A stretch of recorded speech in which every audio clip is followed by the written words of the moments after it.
Sijat ta' xogħol iddikjarati żejda, pagamenti doppi għall-istess xogħol, dbażwiru ħabi fl-irċevuti, joħorġu mill-ħlasijiet li saru l-esperti barranin li tqabdu fl-inkjesta maġisterjali dwar l-isptarijiet. L-ispiża kontroversjali ta' iżjed minn 11 miljun euro tħallset lil Jeremy Harbinson u l-kumpanija tiegħu lill-lumija xolta biex saret l-inkjesta tal-Maġistrat Gabriella Vella. Tal-inkjesta tawlet kważi 5 snin u ġiet ippreżentata lejliet l-elezzjoni s-sena li għaddiet.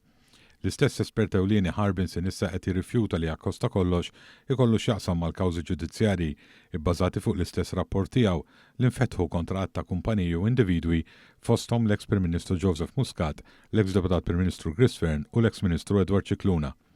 One News informat li jirriżulta bl-aktar moċċar li l-kumpanija tal-espert ewlieni li wkoll għamlita ta' intermedjarju bejn l-espert individwali u l-Maġistrat Vella ukoll nefħet ir-rati ta' ħlasijiet biex ikollha marġini ta' profitt.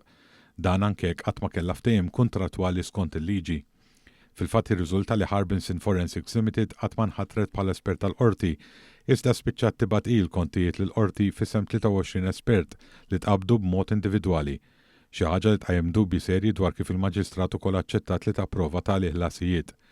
Minn barra hekk jirriżulta li f'perjodu partikolari bejn it-2 ta' Settembru tal-2020 meta ħareġ id-digri tal-ħatra tal-esperti u Mejju tal-2024 meta ġie ppreżentat ir-rapport tal-inkjesta iddaħħlu tħallsu rċevuti doppi għall-istess xogħol. Dan kif kemm Harbinson Forensics Limited u kumpanija oħra mqabda minna bl-isem ta' Ansec IA ippreżentaw żewġ settijiet ta' rċevuti u tħallsu kollha kemm huma. Minkejja dan l-irċevuti approvati mill-Maġistrat Vella huma vagi ħafna u lanqas jispeċifikaw għal liema xogħol huma jew liema esperti wettquh. Irċevuti oħrajn huma neqsin kompletament anke jekk sar ħlas addizzjonali.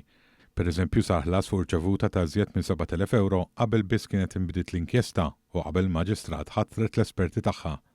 Ukoll indikazzjoni ta' ksur tar-regoli ta' procurement pubbliku.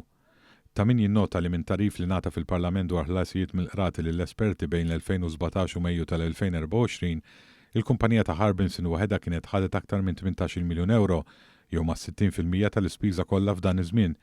Fil-maġġoranza ta' ħlasijiet kienu ovvjament tal-inkjesta tal-isptarijiet.